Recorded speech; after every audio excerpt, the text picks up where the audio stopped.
If you stay with me until the end of this lesson, if you truly stick it out, that's a phrasal verb, to continue despite difficulty.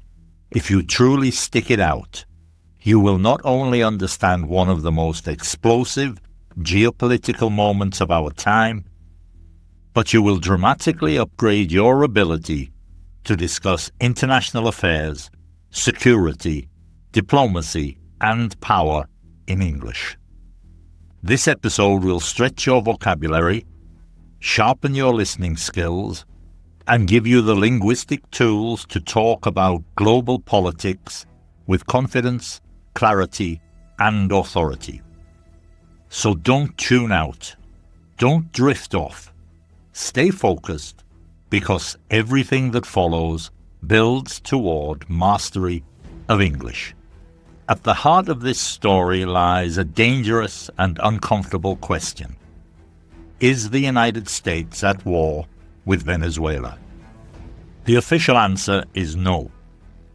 But the reality is far more complex. The United States claims it is not waging war.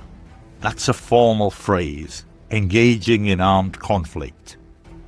It claims it is not waging war against a country, but instead carrying out law enforcement operations against drug trafficking networks and sanction-breaking oil operations. A law enforcement operation is an action carried out to enforce laws, often involving police, courts, warrants, and arrests, not traditional warfare. Yet when military assets, naval seizures, and airspace operations are involved, the line becomes blurred. This is where language matters. The US government argues that it is enforcing sanctions. Sanctions are official economic or legal penalties imposed on a country, a company, or an individual to force a change in behavior. These sanctions focus heavily on oil shipments, which are seized, taken by legal force after courts issue warrants. Warrants are just legal authorization. This strategy is described as leverage. Leverage means power or influence used to force someone to act in a desired way. When officials describe this leverage as crippling, they mean it is so strong that it severely weakens the target's ability to function. And the goal? To force change, not just in leadership, but in behavior, alliances, and regional stability. So who's really in control here? This is a major theme running throughout this story: control. Not control of territory, but control of policy. The US insists it is not running another country, but it is steering outcomes. It is guiding direction. It's not running another country, it's steering, guiding direction by applying pressure across multiple fronts: military, legal, economic, and diplomatic. So to steer outcomes means to influence how events develop without formally taking control. This approach is often described as a whole-of-government strategy, meaning multiple institutions work together: the military, the justice system, intelligence agencies, and diplomats. It's a whole-of-government strategy. One of the strongest justifications given is national security. This refers to protecting a country from threats such as terrorism, crime, espionage, or foreign interference, national security. And the argument the US gives is that Venezuela became a hub, a central point, a hub for drug trafficking, organized crime, foreign adversaries, and intelligence operations. So a hub in this context means a place where activities are coordinated and launched. There's also repeated reference to transnational criminal organizations. Transnational means operating across national borders, and a criminal organization refers to structured groups engaged in illegal activities for profit. When these groups intersect with state power, officials often claim a red line has been crossed. A red line is an idiom. This is a limit that must not be crossed, a point where action becomes unavoidable. Oil is not just an economic resource here. It is a strategic weapon. The claim is not that the US needs Venezuelan oil, but that it cannot allow rivals to control it.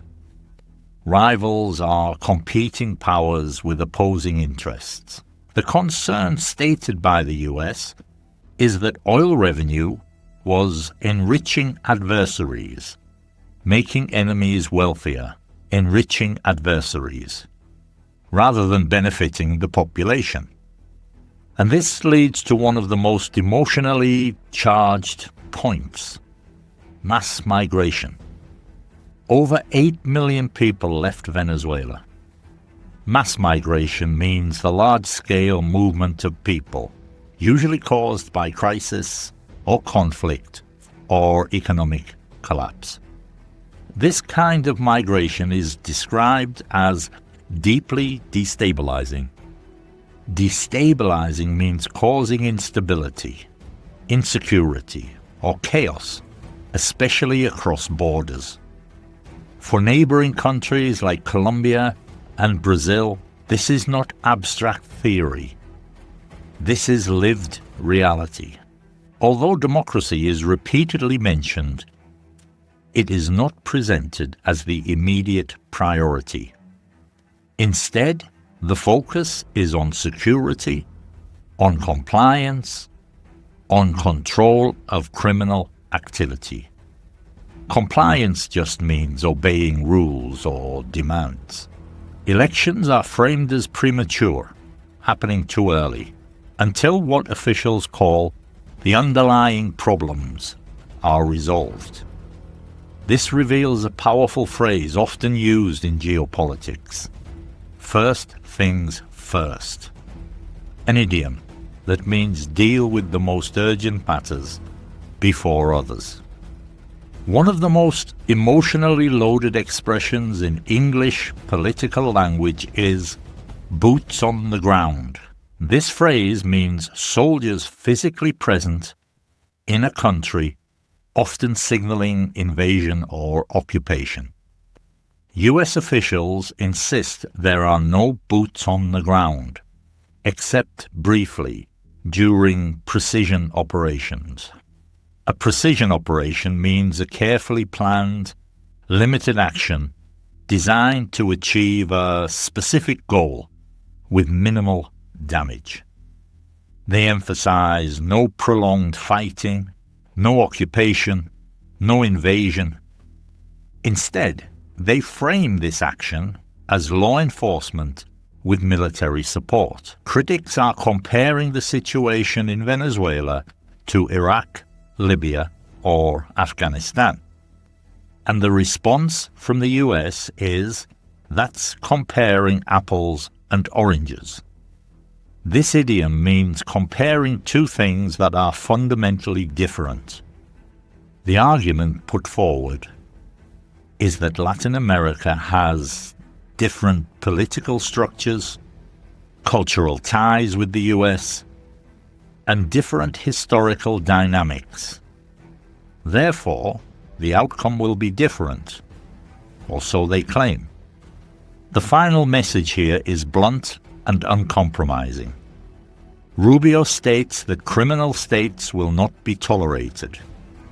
Strategic resources will not be handed to rivals. Regional instability will be confronted, and pressure will continue until behavior changes. This is to draw a hard line. That's an idiom, meaning to set strict limits with no flexibility. They are drawing a hard line here. This is not framed as charity or help. It's framed as self-interest. Some of the key vocabulary we used in this episode: sanctions. These are economic or legal penalties to force change. Leverage, that's power used to influence outcomes. Crippling means severely damaging. Transnational, across national borders. Compliance is obedience to rules or demands. Destabilizing, this is causing instability. A precision operation, this is a limited, targeted action. National security is protection from threats. And mass migration, large-scale population movement.